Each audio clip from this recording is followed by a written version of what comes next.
생산성이 혁신되는 국가, 생산성의 향상이 지속되는 시기에는 인플레가 나기 어렵다라고 볼 수 있는 것 같습니다.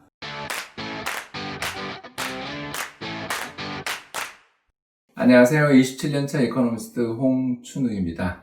최근에는 세종사이버대학교에서 경제학 원론을 가르치고 있는 교수이기도 합니다. 이번 시간에는 세계적인 경제지 파이낸셜 타임즈, 이제 FT라고 하겠습니다. FT에 유명한 칼럼니스트가 한 명 계신데요. 바로 마르틴 울프라는 분입니다. 이분의 썼던 칼럼은 그 자체 하나로도 일단 문학작품에 해당될 정도로 글을 굉장히 잘 쓰시는 분이고요. 두 번째, 이분이 펼치는 주장에 사람들이 상당히 많이 동조한다는 측면에서 재밌는, 아주 상당히 큰 영향력을 지닌 분이라고도 볼 수 있겠습니다. 이분이 쓴 최근 칼럼의 제목은 Why Inflation Could Be on the Way Back이 되겠습니다. 굳이 의역을 해드리자면 왜 인플레가 지금 돌아오는가라는 부분이 되겠는데요.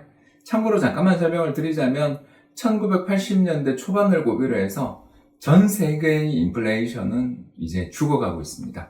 정확하게 말해서 소비자 물가 상승률이나 GDP 디플레이터 같은 물가 상승률 측정 지표들이 전부 마이너스 혹은 0을 향해서 몇 년째? 40년째 지금 떨어지고 있는 중이라는 것입니다. 이와 같이 인플레이션이 어떻게 해서 죽어버리게 됐는가, 또는 인플레의 위험이 어떻게 해서 사라지게 되었는가를 둘러싸고 그간 많은 논란이 있었는데, 이 마르틴 울프가 소개하고 있는 논문 또는 소개하는 내용의 핵심은 인구 변동 때문이었다라는 주장입니다. 그가 인플레이션이 앞으로 돌아올 것이다 라고 주장하는 가장 큰 이유는 중국의 고령화가 되겠습니다. 그림을 잠깐 보시면 1970년이 아주 시퍼런 파란색입니다. 1970년이 시퍼런 파란색인데요.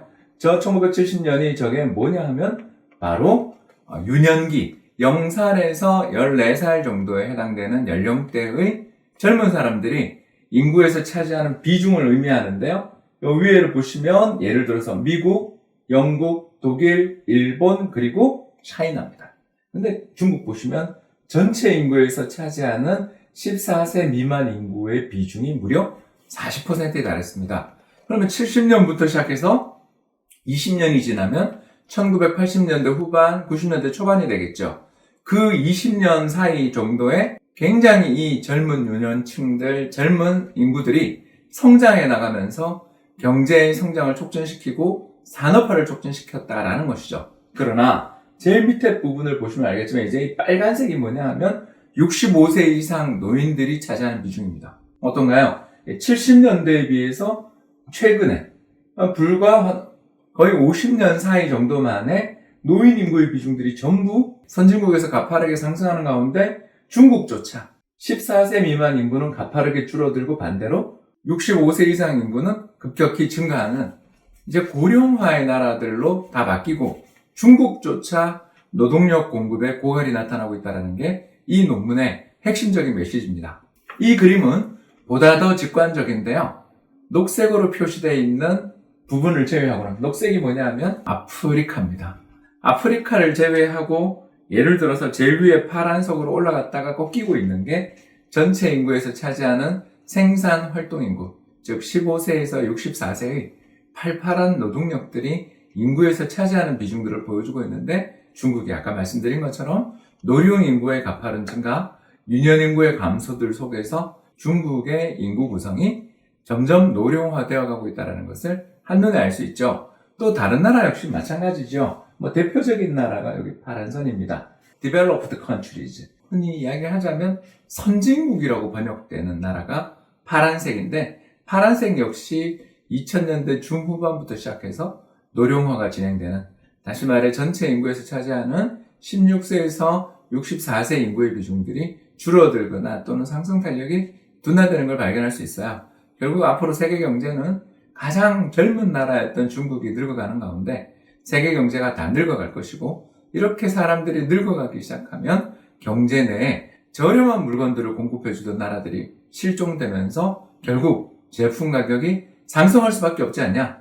즉 지난 1980년대 후반 그리고 90년대부터 시작됐던 물가 상승 탄력의 둔화는, 인플레이션의 둔화는 중국을 비롯한 젊은 신흥공업 국가의 저렴한 물건 공급 때문이었는데, 즉 차이나 디플레이션 때문이었는데, 이제 그게 사라지고 있다는 게 마르틴 울프 칼럼의 핵심적인 내용이 되겠습니다. 즉 앞으로는 이제 장기간에 걸친 물가 급등의 시대가 출현할 것이다 라는 그런 주장을 담고 있다고 볼 수 있겠습니다. 이제 이 주장이 사실인지 여부를 검증해 보려 합니다. 저는 이 주장에 대해서 먼저 문제를 제기하고 싶은 부분이 중국 이야기입니다. 중국의 GDP 대비 외국인 직접 투자 규모를 보여드리고 있는 그림인데요. 1990년대 초반을 보면 세상에 GDP의 6% 이상에 달하는 외국 자본이 들어와서 중국 경제에 강력한 성장의 엔진으로 작용했음을 발견할 수가 있어요. 자, 그런데 여러분 생각해보세요. 물가 상승률이 둔화된 건 1980년대 초반부터라면서요. 근데 중국이 세계 시장에 진출하고 세계 경제에 큰 기여를 하기 시작했던 건 이 그림에서 보는 것처럼 1990년대 초반, 즉 덩샤오핑, 바로 그 위대한 지도자가 이끌었던 중국이 강력한 개혁개방 정책, 이른바 남순 강화라는 정책을 펼치면서 외국인 투자자들의 자금을 대거 유치해서 경제를 제조업 위주로 융성시키기 시작했던 1990년대부터였습니다. 그러니 1980년대부터 시작됐던 전 세계적인 인플레이션의 둔화를 중국의 저렴한 물건에서 찾는 것은 좀 문제가 있다는 것을 금방 느끼실 수가 있는 것 같아요. 물론 마르틴 울프 칼럼의 주장에 모든 면이 허점이 있는 건 아니에요. 마르틴 울프가 들고 나온 칼럼의 핵심적인 그림 중에 하나를 더 보여드리자면 바로 미국 대비 중국의 임금 배율입니다. 다시 말해서 미국 사람의 임금이 100이라면 중국 사람의 임금이 얼마냐 하면 3이다. 그러면 중국 사람 대비 미국 사람이 월급이 33배 되겠죠. 그런 것처럼 예전에는 실제로 35배 정도의 임금 격차가 발생했었어요. 그런데 그게 2018년 최근 통계에 다다르면 어떻게 되냐면 이제 5배 정도밖에 차이가 안 납니다. 한마디로 말해서 미국 사람들의 월급이 100이다 라고 한다면 중국 사람들 연봉이 20이니까 메이드 인 차이나 제품들의 물가가 오를 수밖에 없다. 그리고 이렇게 중국의 임금이 상승하는 것은 점점 젊은 근로자들의 수가 줄어들면서 경제 내 노동 공급이 줄어들고 줄어든 노동 공급으로 인해 임금이 상승하고 임금이 상승하면 곧 물가가 오른다. 이런 주장을 펼치려는 것 같습니다. 그러나 이 주장에는 문제가 있어요. 먼저 물가가 임금에 의해서 좌우된다는 생각을 하고 있다는 거죠. 물론 월급이 오르고 연봉이 오르면 그 사람의 씀씀이도 커져가지고 경제 내에 수요가 늘어나는 건 당연한 일일 수도 있어요. 그러나 임금이 올라간 이유가 다른 데 있을 수도 있다는 생각 안 해보셨나는 거죠. 임금이 올라간 이유는 결국 기업들이 경쟁력이 생겼고 기업들의 기술 수준이 올라가 세계 시장에서 중국산 제품들을 잘 팔았기 때문일 수도 있다는 거예요. 다시 말해서 임금이 올라 물가가 오른다는 게 아니라 임금이 오른 데에는 그 뒤에 강력한 생산성, 다시 말해서 시간당 생산되는 물건의 숫자가 가파르게 늘어났기 때문일 수도 있다는 거죠. 이 그림을 보시면 빨간 선이 뭐냐면 중국의 임금 상승률이에요.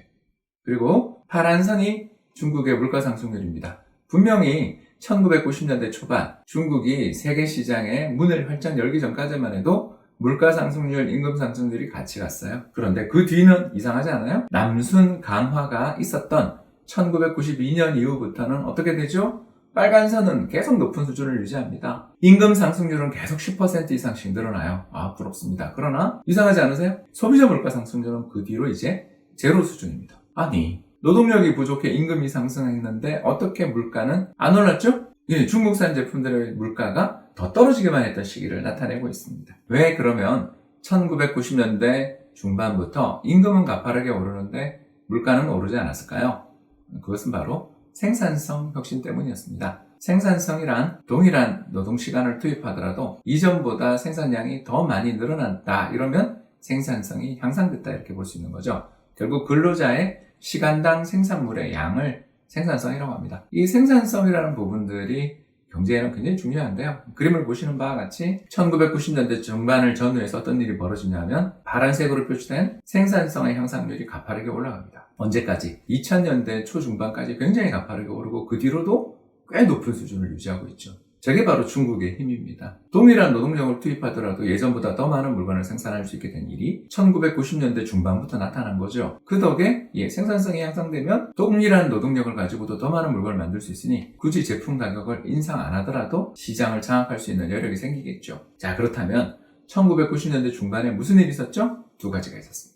첫 번째는 남순 강화, 덩샤오핑의 개혁 개방 정책 영향으로 외국인 투자 자본과 기술이 들어오면서 중국 경제를 혁신시켰고요. 두 번째, 1990년대 중반을 전후해서 전 세계 경제의 인포메이션 테크놀로지, IT 혁명이 시작됐습니다. 우리만 하더라도 1990년대부터 시작해서 핸드폰이라는 것을 시작했고요. 2000년을 전후해서는 전국 가정에, 상당수의 가정에 인터넷이 보급됐습니다. 그리고 2000년대 중반에는 드디어 애플의 아이폰이 나오면서 스마트폰의 시대가 열렸죠. 결국 세계적인 정보통신 혁명이 시작될 때 중국이 여기에 올라탔던 셈입니다. 어떻게 올라탔냐고요? 두 가지 때문이었죠. 첫 번째는 외국인 자본, 그리고 두 번째는 중국 정부의 적극적인 개혁 추진 덕분에 역사적인 전환점에 중국은 생산성 혁명에 올라타며 저물가 경제를 만들었던 것입니다. 이제 결론에 해당되는 그림을 보도록 하겠습니다. 빨간 선은 뭐냐면 마르틴 울프의 그림에서 가져온 것인데요. 전체 인구 대비해서 생산활동 인구의 비중, 즉 경제 내 노동력의 비중입니다. 언제부터 꺾였냐? 2005년, 10년 사이에 꺾였죠. 그리고 점점 하락 중입니다. 그러면 마르틴 울프의 주장대로라면 저렇게 젊은 노동력들이 줄어들면서 중국의 임금 상승률이 가파르게 상승하고 이게 인플레로 이어져야 세계 물가를 올리겠죠. 메이드 인 차이나 제품에 우리는 중독돼 있으니 중국 제품 가격이 인상되면 세계가 인플레를 겪을 것이다. 이게 마르틴 울프의 주장입니다. 그러나 파란 선이 뭐죠? 중국의 임금 상승률입니다. 이상하지 않으세요? 분명히 마르틴 울프의 주장대로라면 노동력 공급이 많았던 시기, 즉 빨간 선, 생산활동 인구가 증가할 때는 임금이 떨어지고요. 반대로 생산활동 인구가 줄어들고 노동력 공급이 줄 때는 노동력이 희소해지니까 임금이 상승해야 되잖아요. 근데 노동력 공급의 변화와 그리고 임금 상승률의 관계가 어때요? 같이 움직이는 것 같죠? 무슨 말이냐? 인구의 변동이 경제에 굉장히 큰 영향을 미치는 건 동의합니다. 그러나 생산성의 혁신 속도가 가파른 시기에는 노동력 공급의 감소가 나타나냐 아니냐는 그렇게 임금이랑 상관이 없다는 걸 알 수 있죠. 기본적으로 경제학에서는 임금은 노동자 한 개 생산물의 가치가 임금을 결정한다고 생각합니다. 그리고 그걸 지금 잘 보여주고 있죠. 중국 경제의 생산성의 혁신에 따라서 노동자 한 명이 만들어낸 물건의 가치가 더욱더 예전보다 올라가니 임금은 상승해 왔던 것이고요. 최근 들어서 중국의 노동 생산성의 향상 속도가 과거보다 좀 둔화되니까 임금 상승률도 옛날만 못하다 정도, 이런 정도로 우리가 판단을 해볼 수가 있겠습니다. 결국 앞으로 인구가 줄어들면 경제에 큰 영향이 있다는 건 알 수 있겠습니다만 이런 인구의 감소가 바로 인플레로 연결된다, 물가의 급등으로 연결된다고 보기에는 중국의 사례는 그의 주장과 정반대의 일이 벌어졌다라는 것을 알 수 있습니다. 이제 정리해 보겠습니다. 1. 최근 들어서서 인플레이션이 약화된 것은 중국을 비롯한 신흥공업국의 대규모 노동 공급과 그에 따른 값싼 제품의 공급 때문이다라는 주장이 있습니다. 2. 그리고 이들은 중국의 노령화가 이제 본격화 시작됐기 때문에 메이드 인 차이나 제품의 가격이 상승하고 세계적인 인플레가 돌아올 것이라고 예상합니다. 3. 그러나 중국의 과거 역사를 살펴보면 노동력의 공급 변화와 인플레이션 사이에 어떤 관계를 발견할 수가 없습니다. 이런 일이 벌어진 이유는 결국 개혁 개방의 과정에서 중국이 외국인 자본을 유치하고 정보통신 기술을 습득하며 지속적인 생산성의 향상을 이뤄냈기에 임금 상승률이 높아졌던 시기조차 물가는 떨어졌던 것입니다. 특히 놀라운 것은 노동력 공급이 늘어나고 있던 시기조차 임금이 상승했어요. 결국 임금의 상승을 유발한 것은 생산성 때문이었고, 생산성이 혁신되는 국가, 생산성의 향상이 지속되는 시기에는 인플레가 나기 어렵다라고 볼 수 있는 것 같습니다. 따라서 앞으로 인플레이션이 재발된다라고 말하려면 생산성의 혁신 속도가 이제 둔화된다라는 근거를 가져오는 게 더 중요하지 않을까 생각됩니다. 지금까지 시청해 주셔서 대단히 감사합니다.